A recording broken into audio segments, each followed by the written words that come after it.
오늘부터 요한복음 9장으로 우리가 들어가게 되지요. 시간의 흐름에 있어서도 예수님이 하고 계신 이 사역의 흐름에 있어서도 앞에 8장과 연결되어 있습니다. 유지되고 있습니다. 그러나 오늘 본문 9장에서부터 새로운 사건이 시작됩니다. 사건도 새롭고 새로운 인물, 등장인물도 새롭게 등장하게 되지요. 주님의 일하시는 방식도 새로운 모습으로 나타나게 됩니다.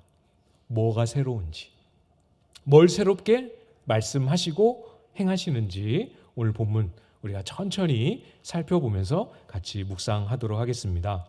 먼저 1절 말씀을 보시면 예수께서 길을 가실 때에 날때부터 맹인된 사람을 보신지라. 예수님이 길을 가시다가 누군가를 보셨습니다. 누굴 보셨습니까? 날때부터 맹인된 사람을 보셨습니다. 선천성 시각장애인이죠. 한 번도 자기의 눈으로 세상을 본 적이 없는 사람입니다. 본 적이 없기 때문에, 본 적이 있었지만 질병이나 사고로 시력을 잃은 게 아니고 한 번도 본 적이 없기 때문에 이분은 세상을 사람들의 설명만으로, 그렇죠? 들려오는 소리만으로 세상을 이해하고 상상합니다. 또 손으로 만져보는 촉각으로, 후각으로, 냄새로, 이것으로만 세상을 보고 이해하고 느끼게 되는 거지요. 좀 묵상을 해봤습니다. 그 삶이 고통의 깊이가 얼마나 깊을까? 여러분 상상이 되십니까? 이게 묵상을 하면 할수록 이거는 내가 이렇게 살아보지 않고는 내가 헤아릴 수 없는 참 깊은 아픔이겠구나 하는 생각을 많이 하게 되었습니다. 선천성이라고 말씀을 드렸잖아요. 태어나면서부터입니다. 그러니까 이 사람은 사랑하는 엄마의 얼굴도 한 번도 본 적이 없습니다. 태어나서 시간이 지나면서 이분이 나의 엄마이구나 하는 것을 알기는 알겠죠. 근데 그 알미, 어떤 알미겠습니까? 그냥 다른 사람과는 다른, 이분이 다른 사람이 아니라 엄마라는 것을 구별할 수 있을 정도, 딱 그 수준에서 엄마를 알지 않겠습니까? 엄마의 목소리를 구별할 수 있는 정도, 엄마의 냄새를 구별할 수 있는 정도, 엄마의 체온과 엄마의 느낌을 구별할 수 있을 정도에 불과합니다. 그렇겠죠? 가장 사랑하는 사람을, 내가 사랑할 뿐만 아니라 나를 가장 사랑해주는 사람의 얼굴도 한번 제대로 알아보지 못한 채로 평생을 살아야 하지요. 우리 주변에 시각장애인을 보신 적 있으십니까? 걸음을 빨리 못 걷지요. 지팡이로 똑똑 바닥을 두드리면서 앞에 웅덩이는 없는지, 발이 걸려 넘어질 장애물은 없는지, 여기가 길인지 아닌지 다 지팡이로 확인하면서 천천히 걸어야 하는, 혹 발 앞에 뭔가 있을지 모르는 그 불확실함과 그 두려움 때문에 늘 염려와 불안을 가지고 살아야 합니다. 그 두려움, 그 불안을 해결하지 못하고 평생을 짊어지고 사는 힘겨움, 어떨지 잘 모르겠습니다. 그 불안과 두려움에 오랜 세월을 지나면 익숙해져서 무뎌져서 좀 덜 아프고 좀 덜 고통스러울 수 있을까? 무뎌져서 아파도 아픈 줄을 모를 수는 있겠죠. 아픈 것을 아픈 것이라 여기지 못하며 원래 그런 것이다 여기며 살 수 있을지 모르겠습니다. 여러분, 오늘 본문에 등장하는 나면서부터 앞을 보지 못했던 이 사람의 인생에 과연 소망이 있습니까? 소망을 우리가 이야기해 줄 수 있겠습니까? 본문의 뒤에 나오는 내용을 보면 주변에 이 사람을 아는 지인들이 이 사람을 일컬어서 거린이라는 표현을 씁니다. 그걸 보면 어딘가에 이렇게 길목에 앉아서 구걸하는 거죠. 사람들이 던져주는 동전을 모아서 그것으로 생계를 유지하는 삶의 방식, 생존의 방식은 찾아내기는 했습니다. 굶어 죽지 않을 수 있을 만큼. 그러나 우리가 그걸 보고 소망이라고 말해줄 수는 없잖아요. 그렇죠? 오늘 본문을 보십시오. 시력이 없이 태어난 이 사람, 어디에서도 소망을 찾을 수 없고 어떤 방법으로도 이 사람 앞에 펼쳐져 있는 누구도 다 예상할 수 있는 그 인생의 어려움을 해결해 줄 수 없는 이 사람에게도 소망이 찾아옵니다. 그 사람에게는 없습니다. 그래서 밖에서 소망이 찾아옵니다. 나에게 없는 소망, 밖에서 찾아옵니다. 그게 진짜 소망이지요. 무엇이 소망입니까? 우리가 1절 봤는데 우리 같이 한번 다시 1절을 읽어볼까요? 1절 시작. 예수께서 길을 가실 때 날때부터 맹인된 사람을 보신지라. 뭐가 소망인지 찾으셨습니까? 이 사람은 말씀드렸던 것처럼 부모님의 얼굴도 한 번도 본 적이 없습니다. 주변에서 자기를 돌보고 자기를 보호하기 위해서 부모님이 어떤 수고와 노력을 하는지 자기 눈에 보이지 않습니다. 당연히 그 앞을 지나가고 있는 예수님도, 자기를 바라보고 있는 예수님도 이 사람의 눈에는 볼 수 없습니다. 아무것도 볼 수 없어서 절망이지만 주님이 그 사람을 보고 계시기 때문에 소망이 되는 거죠. 이것이 소망입니다. 이것이 은혜의 시작입니다. 나는 그분을 보지 못해도, 나는 그분을 알아보지 못해도 그분은 나를 보고 계십니다. 나는 할 수 없어도 그분은 할 수 있고 이미 하고 계십니다. 나는 알 수 없어도 그분은 다 알고 계시며 그 아시는 것에 합당하도록 일하고 계십니다. 우리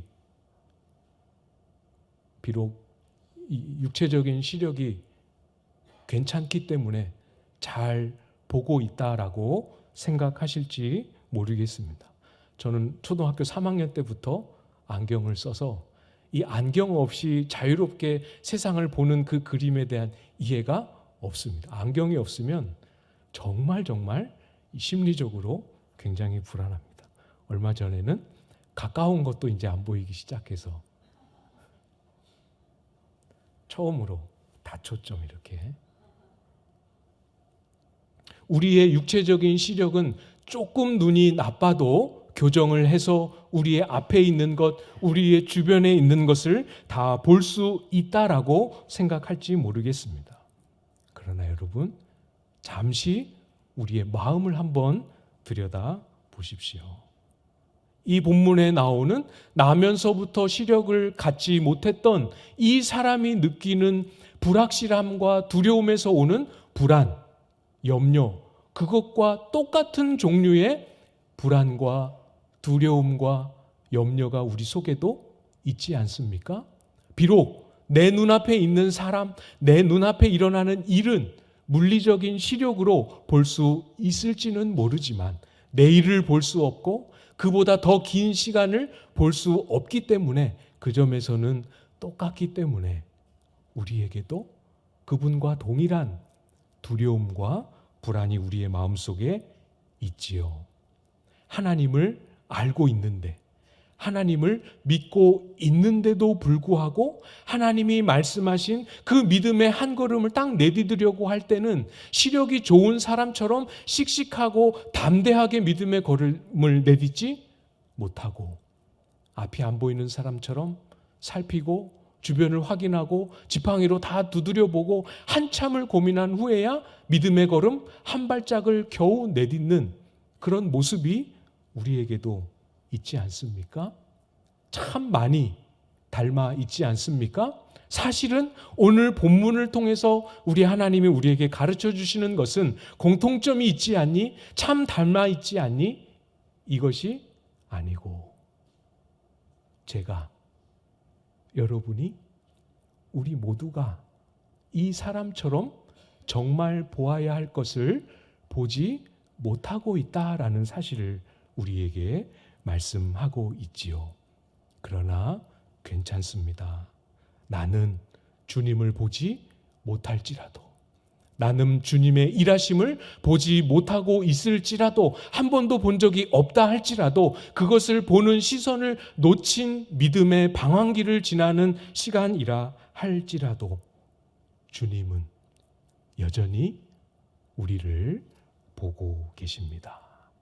소망은 나에게가 아니고 나를 보시는 주님께 있지요. 주님의 보심, 주님이 주목하시는 이 특별한 주님의 시선, 그냥 보기만 하시는 게 아니지요. 다른 사람들의 시선이 어떠한지와 비교해 보면 이 주님의 시선이 얼마나 특별하고 놀라운지 우리는 깨닫게 될 것입니다. 오늘 본문의 주인공을 바라보는 다른 사람들의 시선, 2절 말씀에 있지요. 제자들이 물어 이르되 라삐여, 이 사람이 맹인으로 난 것이 누구의 죄로 인함이니이까? 자기니까? 그의 부모니까? 제자들도 이 사람을 봤습니다. 그렇죠? 그리고 예수님이 바라보고 계시는 것을 확인한 후에 예수님에게 질문합니다. 누구의 죄로 이렇게 되었습니까? 자기입니까? 그의 부모입니까? 예수님 당시에 유대 사회, 유대인들 생각 속에는 이 정도로 심각한 장애, 질환, 질병, 재앙을 겪으면 틀림없이 하나님 앞에 지은 큰 죄에 대한 하나님의 진노와 저주 때문이다, 이렇게 생각을 했습니다. 그래서 그걸 밑바탕에 깔고 당연히 무슨 누군가의 죄 때문에 이런 어려움을 겪게 되었을 것이다 라는 것을 밑바탕에 깔고, 그거는 물어보지도 않고 과연 이 사람이 이렇게 된 것은 누구의 죄 때문입니까? 이렇게 묻고 있는 거지요. 도대체 이게 왜 궁금할까요? 한번 생각해 보십시오. 이게 도대체 왜 궁금할까? 이 대답을 왜 듣고 싶어 할까? 누구의 죄인 줄 알게 된다면, 부모의 죄든 본인의 죄든 그 죄가 누구 때문인 것을 알게 된다면 해결해 줄 수 있어서 묻는 겁니까? 왜 묻는 걸까요? 누구의 죄 때문인지 알면 그 마음이 더 깊은, 더 신랄한, 더 날카롭고 아픈 정죄하려고, 그래, 그렇지, 부모 때문이지, 그럴 줄 알았어. 예수님이 바라보시는 시선과 달리, 예수님이 바라보시는 시선이 놀랍게도 그 사람에게 스스로 인지하지 못하고 있어도 소망으로 다가오는 것과 달리, 사람들의 시선, 진짜를 보지 못하는 사람들의 시선은 다시 한번 영혼을 무너뜨리고 절망을 그 영혼에게 새겨놓지요. 이 말을 직접 들었다면, 그 부모나 이 시력을 잃어버린 그 사람이 직접 들었다면 또 다시 한번 깊은 상처를 입지 않았겠습니까? 본다고 하지만 진짜는 못 봅니다. 본다고 하지만 제대로 봐야 할 것은 보지 못하고 보이지도 않습니다. 절대로 예수님의 시선으로 세상을, 사람을 바라보지 못하고 있어요. 여러분, 코로나로 한참 어려운 시간을 우리가 지나오지 않았습니까? 그 초창기 시간들을 한번 떠올려 보십시오. 얼마나 많이 우리가 놀랬습니까? 그렇죠? 얼마나 많이 충격도 받았고 또 얼마나 많이 염려하고 근심하고 두려워하는 시간들이 있었습니까? 이거 감염병 때문에 예배를 못 드리게 되는 일도 일어날 수 있구나 하는 경험을 하면서 얼마나 많이 아픈 시간을 우리가 보내왔습니까? 막 급격하게 확산되고 이것으로 인해서 생명을 잃는 사람들의 소식도 곳곳에서 들려오고 누가 감염이 됐다더라 동선이 막 추적이 되고 그런 시간을 거쳐오면서 주변에서 저는 종종 이런 이야기를 들었습니다. 아마 여러분도 들으셨을 것 같아요. 하나님이 우리의 어떠한 죄 때문에 진노하셔서 형벌로 심판하셔서 이러한 질병을 허락하셨다. 물론 그럴 수 있죠. 하나님 충분히 그렇게 일하실 수 있습니다. 하나님이 그렇게 하실 수 있을 뿐만 아니라 실제로 우리가 겪는 세상을 보면, 교회를 보면 그러고도 남을 만큼 죄가 깊고 충만한 모습이었기 때문에 그러고도 남겠다 하는 생각이 한편 들기는 했습니다. 그러나 정말 그게 사실이라 하더라도 이 코로나 감염병이 하나님의 진노하심에서 온 것이라 하는 것이 사실이라 할지라도 정말 주변에서 사람들이 막 생명을 잃고 일자리를 잃고 가족을 잃고 그런 지경에 이것을 입 밖으로 내는 일에 대해서는 저는 동의할 수 없었어요.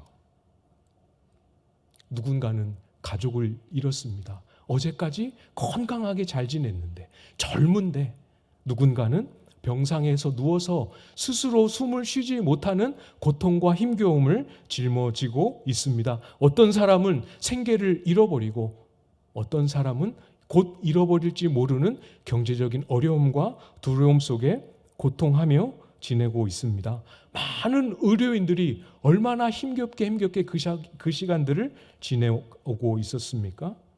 그런 고통과 두려움과 아픔으로 많은 사람이 떨고 있는 그 시간 속에 그 앞에서 이 감염병이 왜 생겼는지, 무엇 때문에 생겼는지, 누구의 죄 때문에 생겼는지 그것을 궁금해하고 그것의 답을 찾고 그것을 말하는 것이 과연 우리 하나님의 시선일까?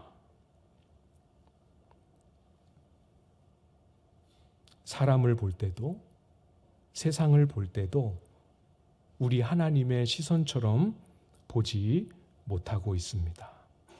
어느 시선이 제대로 된 시선, 눈이 열린 시선, 진짜 볼 것을 보는 시선이 될 수 있겠습니까? 진짜 시력이라면 무엇을 보아야 제대로 보고 있다라고 말할 수 있겠습니까? 눈에 딱 띄는 그 사람의 실수, 저 사람의 허물, 이 사람의 약함, 이 사람의 못난 구석, 그것을 바라보는 시선이겠습니까? 그것을 바라보며 그럴 줄 알았어. 그래, 저 사람은 안 돼. 이런 비판과 조롱의 시선이겠습니까? 왜 그렇게 되었을까? 원인을 찾는 게 맞는 것 같아 보이지만 사실은 탓을 하고 싶은 거죠.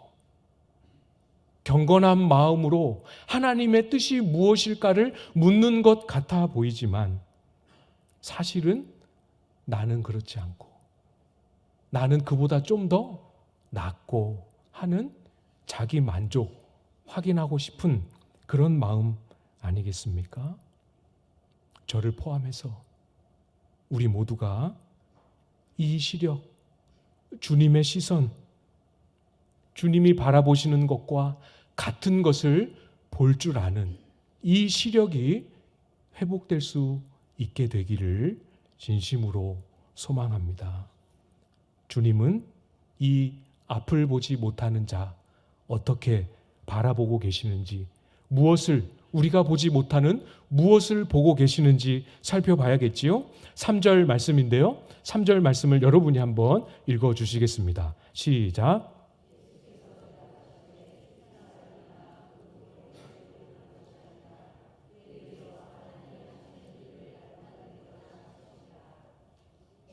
아니라고 말씀하십니다.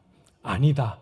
그럴 수도 있겠지만 내 생각에는 이거 아니고 단호하게 아니다라고 말씀하십니다. 누구의 죄로 인한 심판과 저주로 그 사람이 시력을 잃어버린 것이 아닙니다. 이 아픔을 겪는 것이 부모의 책임도 본인의 책임도 아니라고, 잘못에 대한 저주 때문이 아니라고 말씀하십니다.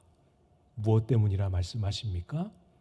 그에게서 하나님이 하시는 일을 나타내기 위함이라고 말씀하십니다.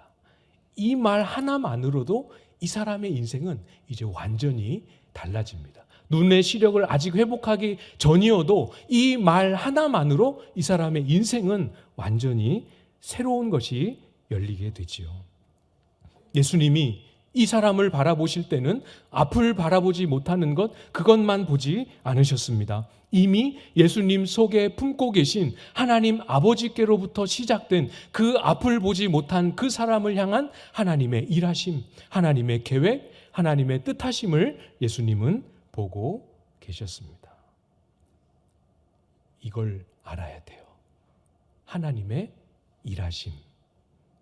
우리가 주변에서 누가 아파할 때, 누가 어려움에 처했을 때, 힘겨운 시간을 보내고 있을 때 섣불리 위로라고 조언이라고 그렇게 입을 여는 거 하시기 전에, 해야 하지만 그거 하기 전에 배워야 합니다.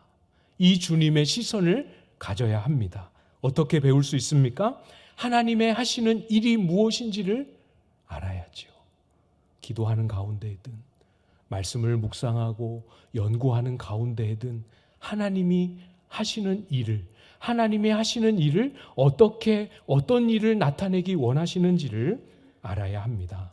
오늘 본문에 하나님이 하시는 그 일이, 이 시력을 잃어버린 자를 향한 하나님의 일이 무엇인지가 굉장히 많이 등장합니다. 다양하게 등장합니다. 차차 우리가 나중에 살펴보게 되겠고요. 예수님의 말씀의 흐름을 따라서 하나님이 하시는 일의 첫 번째 설명, 거기서만 우리 의미를 좀 묵상해 보려고 하는데요. 4절입니다. 때가 아직 낮음에 나를 보내신 이의 일을 우리가 하여야 하리라. 밤이 오리니 그때는 아무도 일할 수 없느니라. 낮과 밤으로 말씀하고 계시죠? 과연 낮은 언제를 의미하는 것일까? 밤은 언제를 의미하는 것일까? 여러 가지 신학적인 설명이 가능합니다. 그러나 오늘 본문에서 예수님은 낮을 어떻게 설명하셨습니까? 나를 보내신 이의 일을 하는 것으로 설명하셨습니다. 밤은 어떻게 설명하셨습니까? 아무것도 일할 수 없는 때로 설명하셨습니다. 어떤 특징인지 이해할 수 있겠죠?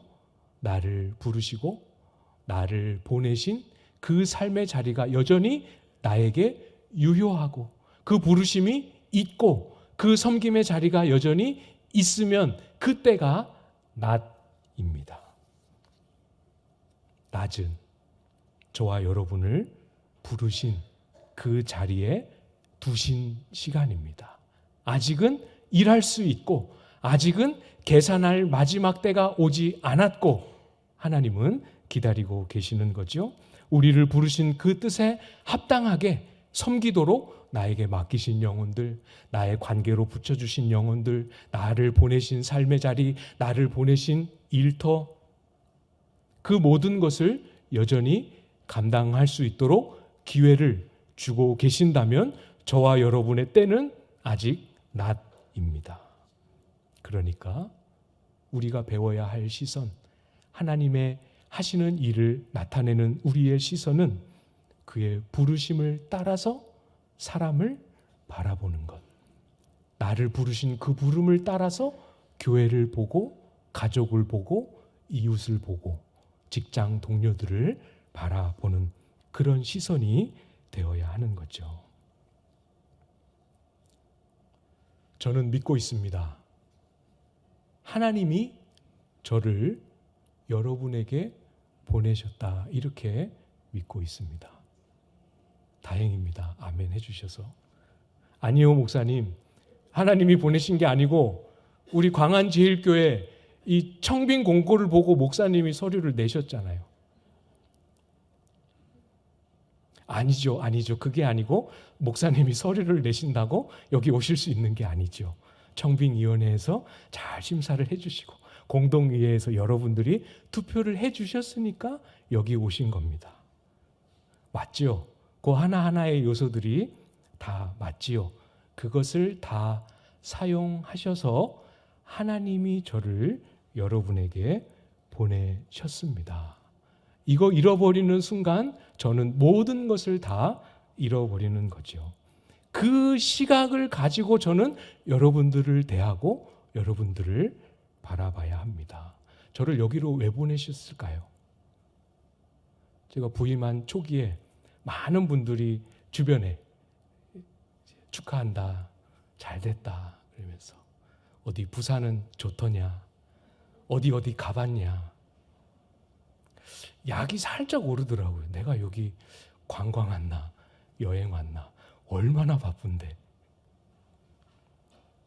여기 놀러 오라고 보내신 것 아니고 여러분을 사랑하라고, 여러분을 위해서 기도하라고, 말씀에 한 번도 순종하며 말씀대로 사는 거 본 적 없는 성도들에게 말씀대로 먼저 살고 어떻게 가야 하는지를 본을 보이고 인도하라고, 할 수 있든 없든 그거 하라고 저를 보내신 줄로 믿습니다. 맞습니까? 그러면 그 시각으로 여러분을 봐야 돼요. 그 시각을 잃어버리면 어떻게 됩니까? 불평하지요. 아, 우리 집사님 왜 이렇지? 아, 우리 권사님 왜 저렇게 하지? 이렇게 불평하기 시작할 것입니다. 그건 하나님이 저에게 허락한 시선이 아니겠지요? 이 부르심을 따라 바라보고 사랑할 대상으로, 기도할 대상으로, 말씀으로 섬겨야 할 대상으로 바라보는 것이 제가 눈을 열고 잃어버리지 말아야 할 주님의 시선이지요. 내년을 섬기실 조직표가 여러분 손에 들려 있지 않습니까? 누가 짰는지 아세요, 여러분? 여러분을 만난 지 만 1년 이제 갓 2주 지난 제가 짰습니다. 여러분을 애써서 많이 기도하면서 안다고 알았겠지만 얼마나 많이 알겠어요. 권사님들과 장로님들이 머리를 맞대고 짜면 아마도 이것보다 훨씬 더 잘 짜겠죠? 절대로 완벽한 조직도 아닙니다. 빠진 게 왜 없겠습니까? 놓친 것이 왜 없겠습니까? 그러나 이 조직도가 완벽해서가 아니고 여기에 적힌 이름, 여기에 적힌 부서와 위원회, 여기에 적힌 섬김의 순서 하나하나를 제가 여러분에게 했던 것과 똑같이 나를 부르신 부름의 시선으로 바라보고 나를 부르신 부름의 자리로 여길 때 비록 제가 짠 조직도는 엉성하기 짝이 없다 할지라도 모두가 다 그 마음으로 대하고 섬기고 받을 때 열매만큼은, 그로 인하여 맺혀지는 열매만큼은 이 조직도로 전혀 상상할 수 없는 풍성한 열매가 맺히지 않겠습니까? 그게 하나님의 하시는 일을 나타내시는 것이지요. 할 수 있습니다. 많은 것을 여러분에게 부탁드리지 않습니다. 충분히 할 수 있지요. 여러분의 가정도, 여러분의 직장도, 여러분에게 붙여주신 여러분의 사회적인 교회 밖에서의 또는 교회 안에서의 여러분의 관계도 원리는 똑같습니다.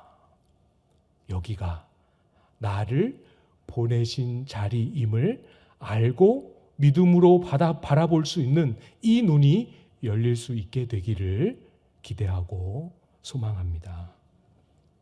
저와 여러분이 가는 곳마다 뭘 하든 감당하는 그 모든 일들마다 하나님이 하시는 일을 보고 하나님이 하시는 일을 드러내고 나타내는 그런 주님만이 가지신 그 시력으로 새로워지는 저와 여러분들 다 되실 수 있기를 주님의 이름으로 축복합니다.